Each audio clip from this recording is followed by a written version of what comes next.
Hello, welcome back to this series of videos on logic, and I'm your host. My name is Eric, and so in the last couple of videos we have dealt with propositional logic and first order logic, and then in this video we're gonna deal with second order logic, yeah. And so let me bring up second order logic. So it's hidden somewhere here. Let me magnify it, and you can see more clearly. Okay, so second order logic basically is defined as first order logic plus something else. That something else is a kind of quantifier that can allow you to quantify property. And so what I mean by that is I think that's the best way to do it is let me give you an example. Yeah. So let me bring back the basket of apples that we used in the last couple of videos. Yeah. And so in the last video, so we were talking about, right, so there are 3 apples here, and in this particular basket, and there are 2 red apples, and there is 1 green apple, yeah. And then, so you might be tempted to say, well, why don't I just simplify it now, just say there are 3 apples in this basket, yeah. Well, unfortunately, you cannot do that in a first order logic, yeah. Because first order logic, when you use a quantifier 3, yeah, that means when you want to quantify something, that means when you want to count something, yeah, you can only count objects. You cannot count property. Like for example, you can say there are 2 red apples and there is 1 green apple, but you cannot say there are 3 apples here, yeah, because when you say there are 3 apples, you are actually counting a property, because apple, the concept of apple is actually a property. When you say something is an apple, that means that object, that object has the property of appleness. The kind of the property of appleness. Yeah.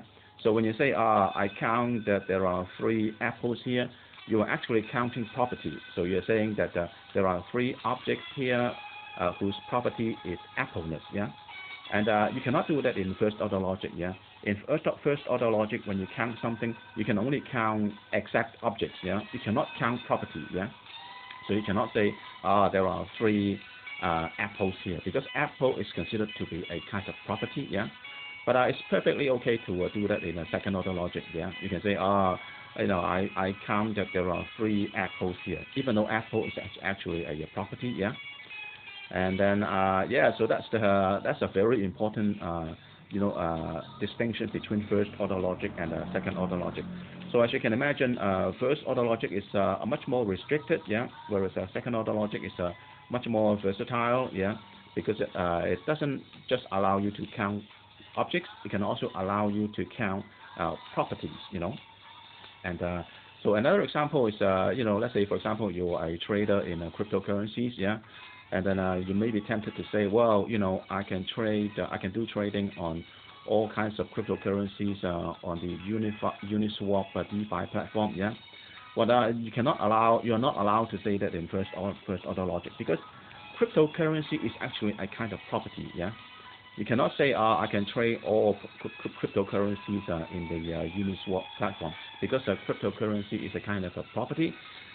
It refers to something that has the property of cryptocurrency-ness, The property is here is being a cryptocurrency, yeah. It's perfectly alright to say, in first order logic, it's perfectly alright to say, oh, I can do trading on Bitcoin on Uniswap platform, or you can say I can do trading on Ethereum, on the Uniswap platform. But you cannot say I do trading of cryptocurrencies on the Uniswap platform, yeah. And you are only allowed to say that in second order logic, yeah. That means you can only allow to count property in second order logic, yeah. Whereas in first order logic, you can only count objects, yeah, not properties, yeah. All right. So now we are ready to tackle something really, really important, and that is the Gödel's theorem expressed in the second order logic, yeah. All right. I'll see you in the next video. Bye.